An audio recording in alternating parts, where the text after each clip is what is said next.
Nicholas Melillo here, Foundation Cigar Company. We're in a beautiful tobacco barn in the heart of the Connecticut River Valley. This is actually Cuban seed grown in the Connecticut River Valley. Connecticut is very unique in growing cigar tobacco. Connecticut actually means the land alongside the Great River or the tidal river.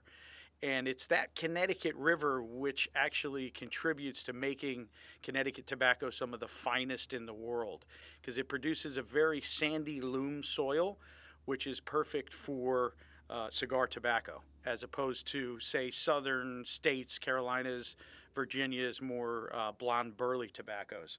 So the tobacco barn we're in here right now is a Cuban seed which was brought to Connecticut in the late 1800s and has been grown in the valley ever since.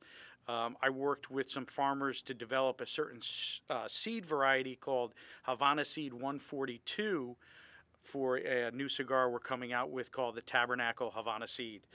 If you can see over here, these leaves, beautiful brown color. They've just gone from green to now brown. They've been in the barn here now for just about 2.5, 3 weeks.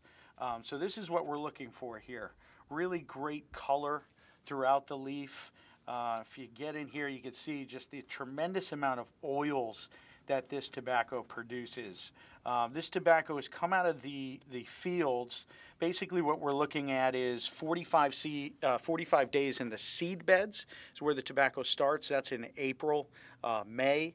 Then the tobacco goes into the fields at about 55, 60 days. General, depends on when the tobacco is ready, but generally 55 to 65 days the plant is topped, meaning we remove the flower of the plant, so the energy of the plant goes to the leaves.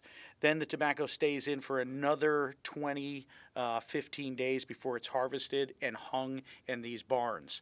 This is a crucial stage. You can have a beautiful, beautiful crop in the field. If you don't know what you're doing in the curing barns, it could prove disastrous. Why? Temperature and humidity in these barns. We just had a lot of rain last week. So we can see charcoal fires here on the floor of this barn. What we're trying to do is really remove moisture from this leaf at this stage. When this is coming out of the field, it's about 85 to 90% moisture content. What we're trying to do is get the moisture content down to about 18% in the central vein of the leaf. That's when we know it's ready to be packed and then shipped down to Nicaragua for fermentation. So we're pretty much at the end of this journey, but again, we need to control the climate in here properly. We need to remove more of the humidity in here. Right now, the central vein of this crop right here is very moist. So once this comes down to about 18% humidity, these will be packed in 30-pound bales and then shipped on a container down to Nicaragua.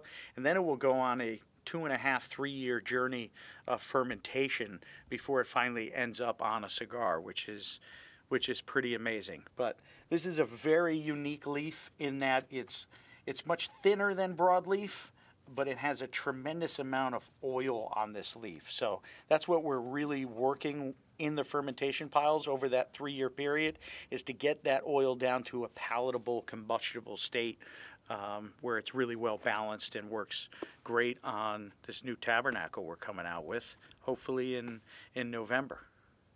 Hope you enjoy.